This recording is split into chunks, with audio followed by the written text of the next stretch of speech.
BOC has come through with yet another masterpiece in the form of 4 minutes. I mean, how can they bring it every single time? How do they never miss? There are simple few elements that are needed to make a good quality, captivating series. We need a compelling storyline, we need high production value, we need shock value to get us hooked after watching the first episode, and we need actors who can deliver the story in an engaging and believable way. Every single one of these elements are nailed by Beyond Cloud each time they decide to produce a show. 4 Minutes is no exception. I haven't been able to stop thinking about this show since last week, and so I have decided to make these recap videos every week to discuss this series with you guys. A lot of things happened in the first episode, but it didn't feel too much at the same time. The pacing is just perfect, and although the story is quite complex, it's not that hard to understand if you pay attention when watching. In the opening scene, we see that Time is hurt. He has a wound on his gut and he is in some type of field. Is this foreshadowing about Great being able to see this event beforehand but still not being able to save Time? Why do I think that Great's dad has sent this man to kill Time? Bible lying face down on the bed in the middle of this massive room in grey sweatpants and nothing on top. Am I in heaven? Is this early Christmas? Either way, I'm not complaining. We see Bible's own cat Akira with him, and he's so fluffy and big and adorable. He seems chill cause he's with his daddy. The anxiety he was feeling in the elevator, I felt it too, maybe because of the background music and him breathing so hard like that. But yes, me being an empath has its disadvantages sometimes. Now we have the entry of Kon, or the real daddy of the show.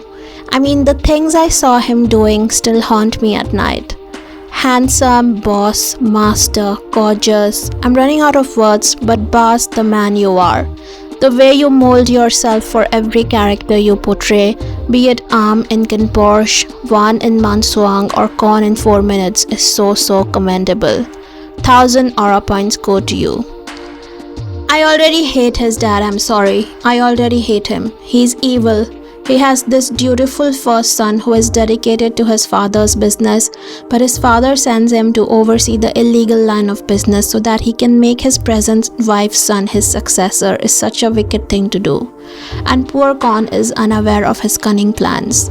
Kon's stepmother, who is Great's mother, is a sly bitch. I hope karma gets her because Kon's mother in heaven is watching and she will never ever let her be happy after what she's pressuring her husband to do. I think Great already knows that these two are evil, so he stays away from his parents. Great lives a life of luxury. We can see what a spoiled young master he is. So he hit this poor woman and was in fact driving away, but thankfully this event happened 4 minutes into the future, so in reality he hadn't hit her yet. So when he actually hit her, the impact was low as he was driving carefully already. He also listens to his conscience and calls the ambulance for her instead of running away. Great is a good person. He may be an entitled and overindulged son of a rich family, but he has a moral compass. Job's characters are always so pooky and I can never take him seriously whatever roles he does, so this character of Den suits him perfectly. Jez is so fucking hot as a doctor, so no wonder Great falls for him. His character exudes seriousness, like he means business all day every day. He has this I will bring my family out of poverty vibe about him and I'm low-key obsessed with it. He also performs that ultrasound like a real radiologist, which was indeed very hot. Although the patient was literally dying, but I couldn't help the way he operated that joystick with so much ease and professionalism. The surgery scene was giving Grey's Anatomy, but in a more realistic and less dramatic kind of way. Until I see otherwise, I'm gonna be obsessed with my husband Kon for the entirety of the show. The nose highlight was giving and making the nose look slimmer, and that is the only thing I could focus on in this entire boat ride scene. Poor daddy Kon comes to know that his disgusting father runs an illegal gambling business and he has just been made in charge of it without his knowledge. It must stink really bad in there because Kon couldn't stand the smell of cigarettes, sewage and poopage the entire time he was there. This woman who came in when Kon and his subordinate were having a chat is definitely going to create trouble in the future. She might expose them to the authorities or give the data to competitors, we don't know yet, but she is trouble for sure. Now we see sugar baby Tonkla, who is enjoying his sugar baby related activities because he has a daddy like Kon. The way my jaw dropped to the floor and my spirit flew out of the window when I saw that scene is very difficult to explain.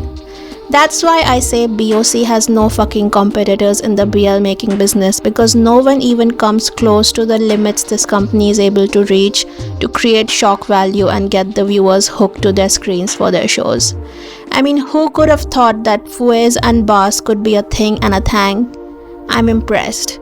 More than impressed. I'm blessed to see this side of Bass, to be honest. And ever since I saw Bass eating his shirt off and pouring beer on himself in that one Posh nightclub scene, I've been wanting to see him in a BL storyline of his own, and we finally have it. What I gathered from this scene among the other things is that Tonkla really loves Kon, and he doesn't just consider him as a sugar daddy, but Kon is hiding him from his family and doesn't really care for him. His feelings are quite surface level. He's also cheating on his girlfriend Fasai with Tonkla, so I don't think Kon and Tonkla's relationship will last. Also, Tonkla was super sad when Kon left him high and dry like that. What the fuck, Kon? Now we see that the whole family is having dinner together, but Great isn't close with his family. It's clear that his dad doesn't think very highly of him, and according to him, Great always ends up creating trouble for him to clean up. So this gets me thinking that he's going to make Great successor of his company just to make his wife happy, but it's against his wishes as Kon is clearly the deserving son. Some people said that Kon has some kind of suspicious feelings for Great which are not brotherly. So people said Kon thinks of Great in a romantic way. I don't think so, because they are related by blood when they have the same dad. I think his love and care for Great is just like how an elder brother cares for his sibling. He knows his dad gives Great a hard time, so he's friendly and playful with Great. I don't think there are any other feelings besides that. As expected, Time has an old grandma and he's determined to make loads of money and give her a better life. Time is so sweet with his grandma and even made soup for her. Time is the perfect grandson. Great visits the lady he ran over in the hospital but ends up seeing a vision again involving Dr. Time. I always notice every time he sees a vision, he's either doing something wrong or disrespectful, and so he immediately corrects his behavior when it happens in real life a few minutes later. What is that all about?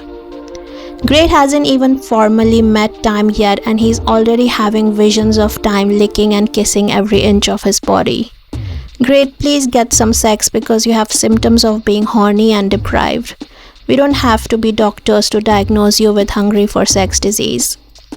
From the conversations with patient Arinia and Dr. Dan, we can determine that every time Great has a vision of the future, his heart stops beating for those moments. Interesting. Very interesting. The episode ends with Great and Time meeting each other for the first time. So we saw that Time has a girlfriend and she was calling him in the hospital, so Time is gonna cheat on his girlfriend with Great. Intriguing. So both brothers, Kon and Great, are involved in cheating. Kon is a cheater and now Great's would-be boyfriend Time will be a cheater as well. I like cheating tropes, so I'm not complaining. Bring it on. I actually cannot wait for episode 2. I'm so hooked. I need more and more and more. I can't wait for this drama to slowly unravel. Let me know your thoughts about episode 1 and let me know if you would like me to keep making these recap videos. Bye lovelies.